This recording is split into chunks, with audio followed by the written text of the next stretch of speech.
Olá, meus amigos, vocês podem estar zapeando aí pelo YouTube, zapeando pela televisão, zapeando pela internet e deu de cara conosco aqui. Certamente você não me conhece e eu devo então me apresentar. Eu sou o Dr. José Adalberto e sou de uma época em que quem tinha dois nomes normalmente era chamado por um dos nomes que não gerasse confusão.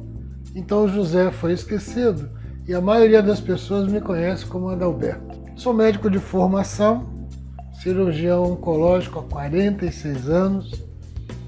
Faço um processo de desenvolver um método de assistência espiritual e religiosa dentro de uma instituição federal de assistência oncológica. Criei o método, implantei o método, coordeno o método até hoje.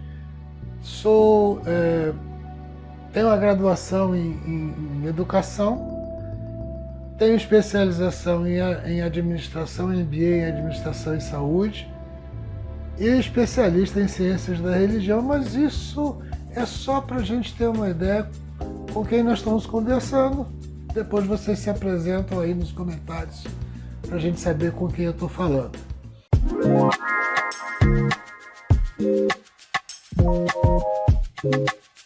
bensound.com.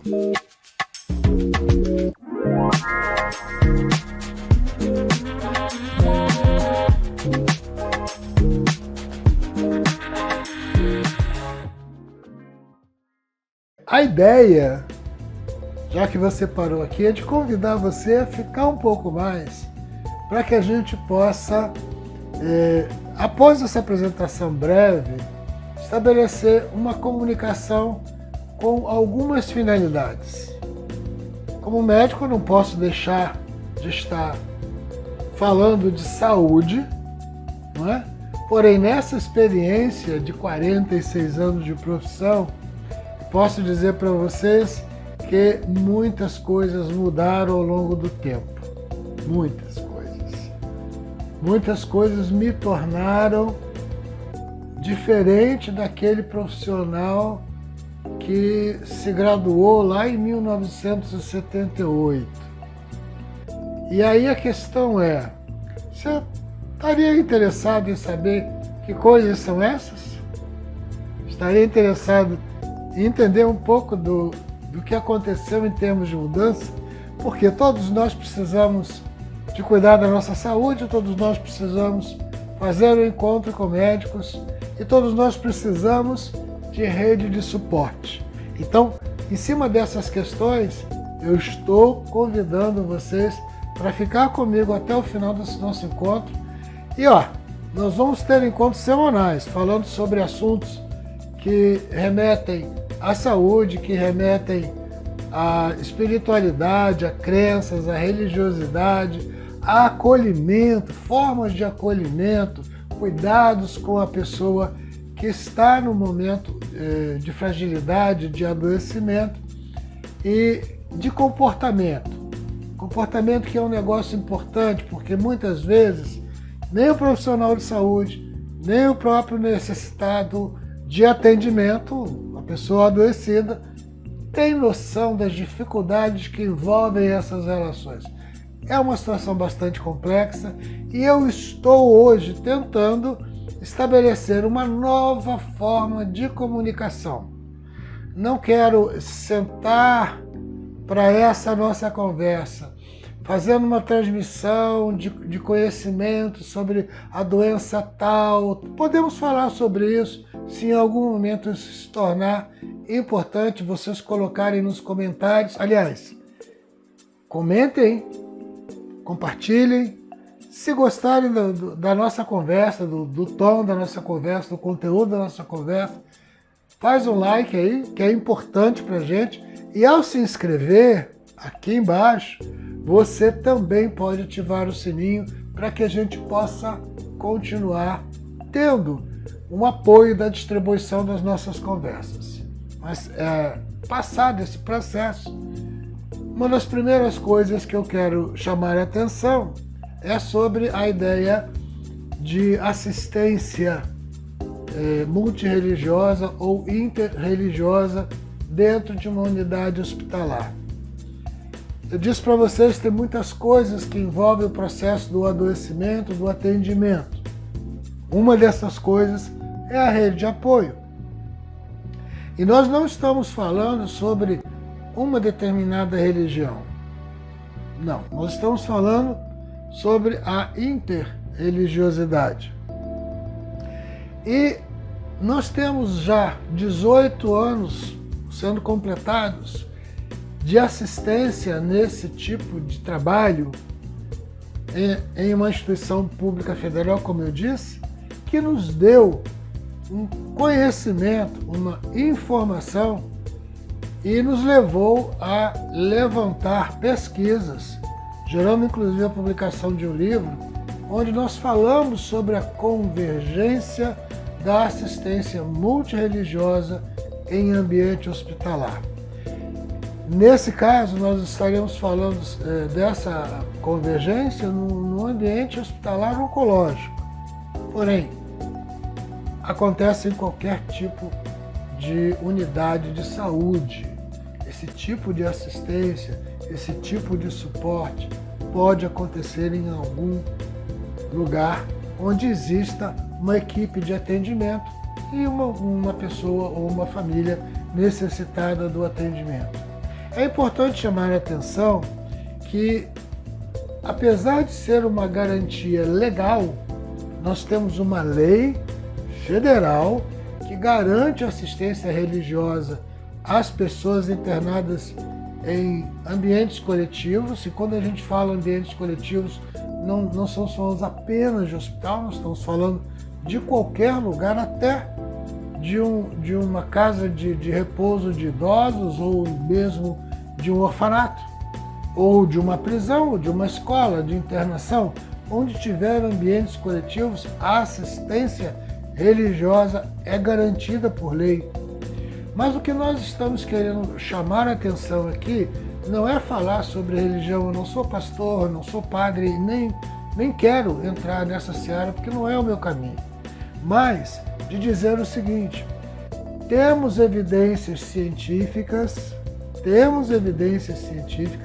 de que as pessoas que têm alguma religião, as pessoas que professam alguma religião, a praticam, elas têm melhores resultados em diversos setores do seu processo de restabelecimento.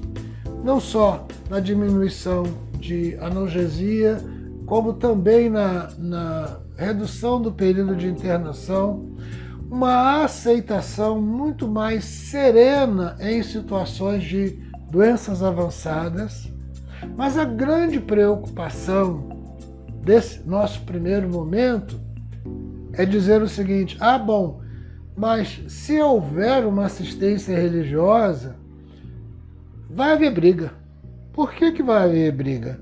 Porque nós vamos ter uma religião, a outra religião que não fala uma com a outra que não fala com a uma, e uma quer ser mais presente na vida do usuário. Eu não vou chamar de paciente, do usuário, porque nós podemos prestar atendimentos de suporte a pacientes, o adoecido propriamente dito, mas familiares, acompanhantes e outras pessoas quaisquer que estejam no ambiente de saúde, de atendimento de saúde. Então a gente vai chamando de usuário, porque não necessariamente... Até o próprio funcionário, muitas vezes, está numa situação de estresse, de desgaste, que necessita que seja atendido de alguma forma, ouvido.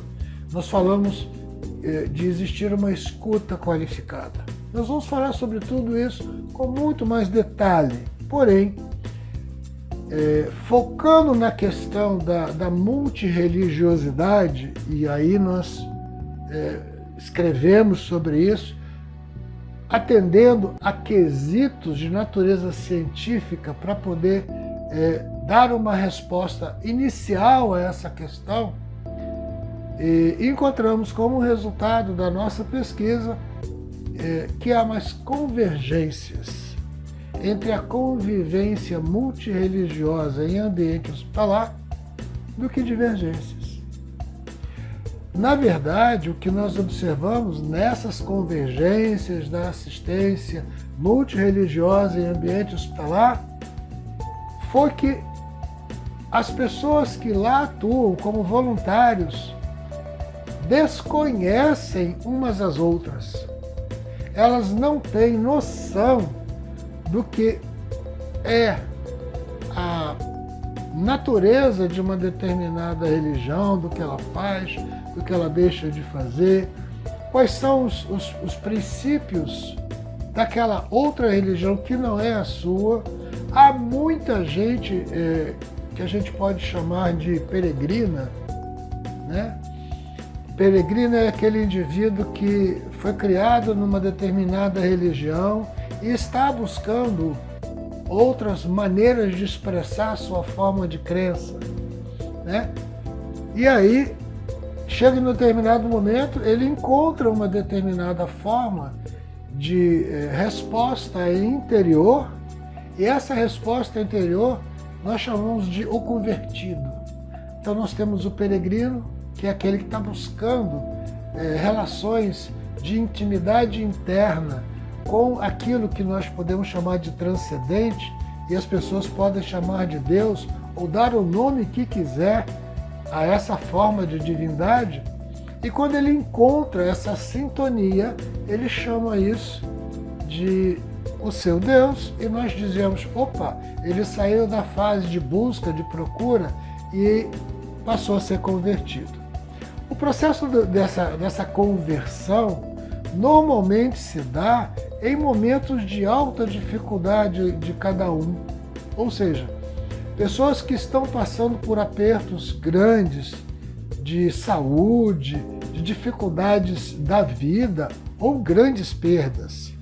Nós temos transferências religiosas onde as pessoas também não entendem por que acontece uma determinada coisa e aquilo que ela tem até aquele momento não lhe dá nenhuma resposta que preencha a sua angústia. E aí, encontrando essa resposta de maneira íntegra, total ou parcial em outro lugar, ele faz essa migração.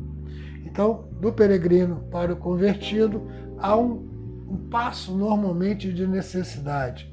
Nós vemos muitas conversões em pessoas que perderam familiares, perderam entes queridos, enfim, ou estão em momentos de extrema dificuldade.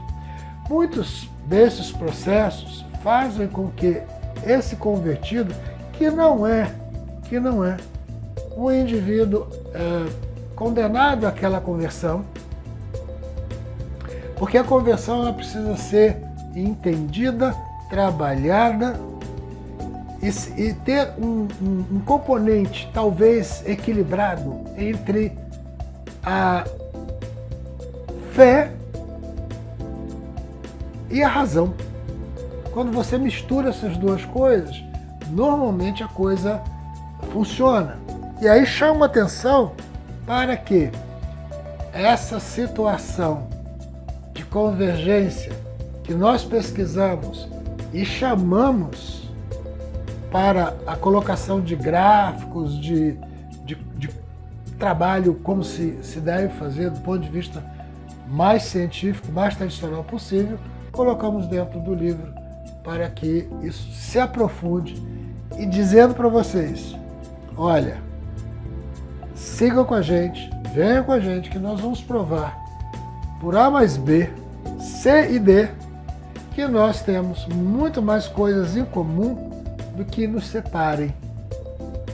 Essa é a nossa primeira convocação, esse é o nosso primeiro chamado. Se você gostou dessa conversa, compartilhe com outras pessoas, chame novas pessoas, porque tenho certeza que nós vamos trabalhar em tópicos e assuntos de muita ajuda para muitas pessoas que passam nesses momentos por questões de dor, angústia, sofrimento, por desconhecer. Muitas pessoas que estão em situações de dificuldade de compreensão e de relação humanitária com pessoas de comportamentos e decisões diferentes, por ignorância. E não é ignorância no sentido mais cruel da palavra, é ignorância no sentido de não conhecer mesmo. Então, siga com a gente, ativa o sininho, senão você não vai saber das histórias que nós vamos desdobrar aqui sobre essas convergências multirreligiosas, e nos ajude a informar e ajudar cada vez mais pessoas compartilhando as ideias que nós expusemos aqui.